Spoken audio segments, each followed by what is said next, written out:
ஆன்மீகம் டிவி தமிழ் நேயர்கள் அனைவருக்கும் அன்பான வணக்கம். இந்த வீடியோவில் 20/8/2026 அன்று வளர்பிறை அஷ்டமியானது வரவிருக்கின்றது. அன்றைய தினம் என்ன செய்தால் உங்களுக்கு கோடீஸ்வர யோகம் கிடைக்கும் என்பதை பற்றித்தான் இந்த வீடியோவில் நாம் பார்க்க போகிறோம். எவ்வளவு உழைச்சாலும் கையில் காசு தங்க மாட்டேங்குது, கடன் சுமை குறையவே மாட்டேங்குது, எப்படி நான் பாடுபட்டு உழைத்தாலும் என்னுடைய பொருட்களும் என்னுடைய செல்வமும் வீண் விரயமாகின்றது என்பவர்களுக்குத்தான் இன்றைய 20/8/2026 அன்று வரவிருக்கின்ற வளர்பிறை அஷ்டமி திதியாகும். ஏனென்றால் அன்றைய நாள் வியாழக்கிழமையோடு, அதாவது செல்வத்திற்கு அதிபதியான குரு பகவானுக்குரிய வியாழக்கிழமையோடு சேர்ந்து இந்த வளர்பிறை அஷ்டமியும் சேர்ந்து வருகிறது. எனவே இன்றைய நாளை யாரும் தவற விடாதீர்கள். கண்டிப்பாக நான் சொல்லக்கூடிய பரிகாரத்தை நீங்கள் செய்தால் நம்பிக்கையுடன் செய்ய வேண்டும். நம்பிக்கையுடன் செய்தால் உங்களுக்கு இருக்கும் கடன் சுமை குறையும், உங்களுடைய வீட்டில் செல்வம் நிலைக்கும், உங்களை சுற்றி இருக்கும் நல்லோர்கள் எல்லாம் உங்களிடம் வந்து உங்களுடன் சேர்ந்து கொள்வார்கள். உங்களிடம் இருக்கும் கெட்ட விஷயங்களும் எதிர்மறை ஆற்றல்களும் வெளியேறிவிடும்.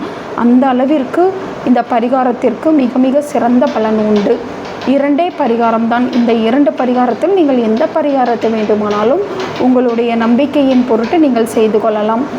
இந்த வளர்பிறை அஷ்டமி திதியில் ஸ்வர்ண ஆகாசன பைரவரை வழிபாடு செய்வது என்பது மிகவும் சிறப்பான ஒன்றாக கருதப்படுகிறது. 20/8/2026 மாலை 5:30 மணிக்கு மேல் உங்களுடைய வீட்டில் ஸ்வர்ண ஆகாசன பைரவர் புகைப்படம் இருந்தால் அந்த படத்திற்கு முன்னால் அமர்ந்து கொள்ளுங்கள். இல்லை, பைரவர் படம் இல்லை என்றால் மகாலட்சுமியின் படத்திற்கு முன்னால் அமர்ந்து கொள்ளுங்கள்.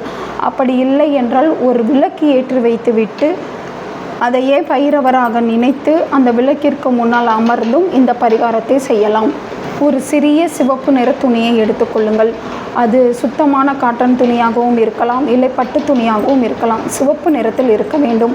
அந்த சிவப்பு நிற துணியின் மீது 24 என்ற எண்ணிக்கையில் கருமிளகை வைக்க வேண்டும்.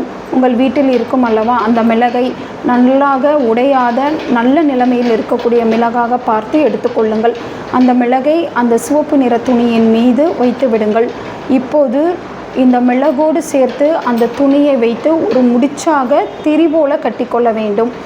விளக்கு திரி இருக்கும் அல்லவா, அதுபோல மேலே கூம்பி வர வேண்டும். அந்த அளவிற்கு திரி போல நன்றாக கட்டிக்கொள்ளுங்கள். இந்த முடிச்சை நீங்கள் ஏற்றப்போகும் அந்த அகல் விளக்கில் அந்த நல்லெண்ணெய் ஊற்றி அந்த நல்லெண்ணெயை நனைத்து இதை திரியாக பயன்படுத்தி நீங்கள் அந்த நேரத்தில் மாலை 5:30 மணிக்கு மேல் தீபமேற்றி வழிபட வேண்டும். இப்படி வழிபடுவதன் மூலம் உங்கள் வீட்டில் இருக்கக்கூடிய எதிர்மறை ஆற்றல்கள் எல்லாம் நீங்கி உங்களுடைய வீட்டிற்குள் பணவரவு என்பது அதிகரிக்கும். நீங்கள் பணம் தேடுவதற்கான வழியை நீங்களே தேடி போவீர்கள். அந்த அளவிற்கு உங்களுடைய வீட்டில் நேர்மறை ஆற்றல்கள் அதிகரிக்க தொடங்கும். உங்களை சுற்றி இருந்த கெட்டவர்கள், தீயவர்கள், எதிரிகள் எல்லாவற்றையும் அந்த பைரவர் அழித்து விடுவார். உங்களுடைய வீட்டில் நேர்மறை ஆற்றல்களும் செல்வத்தை ஈர்க்கக்கூடிய அனைத்து விதமான நன்மைகளும் உங்கள் வீடு தேடி வந்துவிடும். அந்த அளவிற்கு இந்த பரிகாரத்திற்கு மிக மிக சக்தி உண்டு. 2வது பரிகாரம், இதை பணம் வைக்கும் இடத்தில் வைக்க வேண்டும். இதனால் உங்களுடைய வீட்டில் பணத்தை ஈர்க்கும் காந்தமாக இந்த முடிச்சானது செயல்படும். அந்த பரிகாரத்தை பார்த்து விடலாம். இதற்கு நீங்கள் சிறிய அளவில் பச்சை நிற துணி அல்லது மஞ்சள் துணியை பயன்படுத்த வேண்டும். அதே மாதிரி தான் காட்டன் துணியாகவும் இருக்கலாம், இல்லை பட்டு துணியாகவும் இருக்கலாம். அந்த துணியை எடுத்துக்கொண்டு அதன் மேல் செல்வத்தை ஈர்க்கக்கூடிய பொருட்களை வைக்க வேண்டும். அதில் முதலாவதாக இடம்பெறுவது பச்சை கற்பூரம். ஒரு துண்டு பச்சை கற்பூரத்தை வைத்து விடுங்கள். பிறகு 5 என்ற எண்ணிக்கையில் கிராம்பை வைத்து விடுங்கள். 5 என்ற எண்ணிக்கையில் ஏலக்காயை வைத்து விடுங்கள். பிறகு வெள்ளி நாணயத்தை வைக்க வேண்டும்.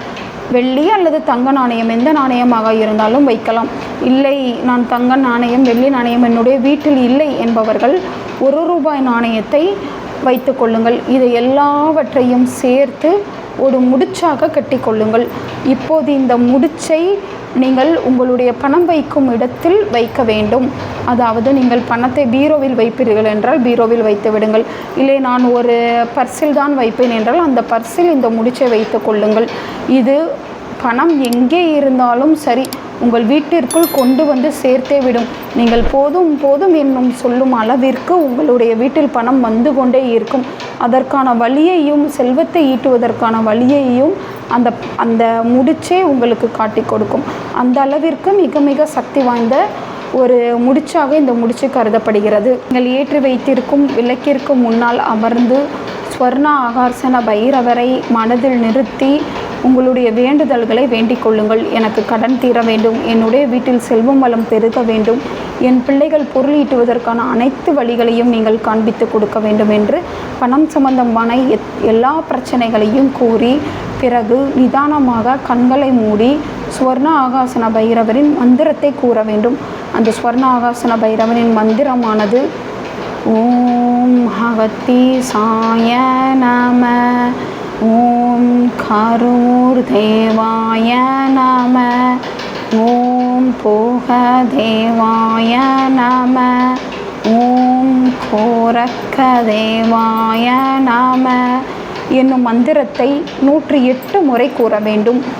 இந்த மந்திரமானது உங்களுடைய வீட்டில் செல்வ வளத்தையும் பொருள் வளத்தையும் மென்மேலும் பெருக செய்யும் மந்திரமாகும். எனவே இதை 108 முறை மட்டுமல்ல, உங்களால் எத்தனை முறை 11 முறை 21 முறை எத்தனை முறை கூற வேண்டுமோ அத்தனை முறை கூறுங்கள். இதைவிட சிறந்தது, இந்த மந்திரத்தை ராகு காலத்தில் பைரவரின் கோவிலுக்கு சென்று பைரவருக்கு முன்பு அமர்ந்து, வியாழக்கிழமை ராகு காலத்தில் பைரவருக்கு முன்பு அமர்ந்து இந்த மந்திரத்தை சொல்வதன் மூலமும் உங்களுடைய வீட்டில் செல்வமலமானது மென்மேலும் பெருகும். ராகு காலத்தில் செல்ல வேண்டும் என்பது மிக மிக குறிப்பிடத்தக்கதாகும். இந்த வழிபாட்டின் போது சில விதிமுறைகளை நீங்கள் கடைபிடிக்க வேண்டும். அதாவது அசைவம் சாப்பிடக்கூடாது. அந்த பரிகாரம் எல்லாம் செய்ய போகிறீர்கள் என்றால் சுத்தமாக இருந்து கொள்ளுங்கள். அசைவமெல்லாம் சாப்பிடுவதை தவிர்த்து விடுங்கள். பிறகு யாருடனும் வீண் சண்டையோ சச்சரவோ இருக்க வேண்டாம். எதிர்மறை எண்ணங்கள் வேண்டாம். என்னுடைய கடன் இவ்வளவு கடன் இருக்கிறதே, எனக்கு அடைந்து விடுமா, அப்படியெல்லாம் நினைக்க வேண்டாம்.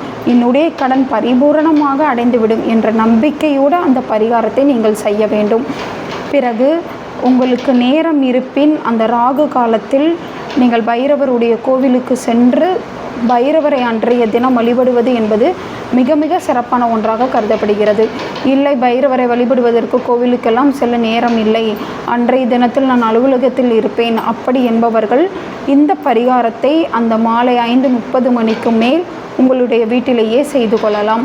இதனால் உங்கள் வீட்டில் செல்வம் வளமானது மென்மேலும் பெருகும். உங்களுடைய வீட்டில் நேர்மறை ஆற்றல்கள் மட்டுமே வந்து கொண்டே இருக்கும். செல்வத்தை அடைவதற்கான அனைத்து கதவுகளும் உங்களுக்கு திறக்கும் என்பதில் எந்தவித ஐயமும் இருக்க தேவையில்லை. இந்த வீடியோ உங்களுக்கு பயனுள்ளதாக இருந்தால் உங்களுடைய ஃப்ரெண்ட்ஸ் அண்டு ஃபேமிலிஸ் எல்லாருக்கும் ஷேர் பண்ணிவிடுங்க. அவங்களும் இதை பற்றி தெரிஞ்சுக்கிடட்டும். ஆன்மீகம் டிவி தமிழ் சேனலை சப்ஸ்கிரைப் பண்ணுங்கள். உங்களுடைய வேண்டுதல்களையும் உங்களுடைய மனக்குறைகளையும் அந்த பைரவரிடம் கண்டிப்பாக வையுங்கள். அவரே ஒரு வழியை உங்களுக்கு காட்டி கொடுப்பார். நன்றி, வணக்கம்.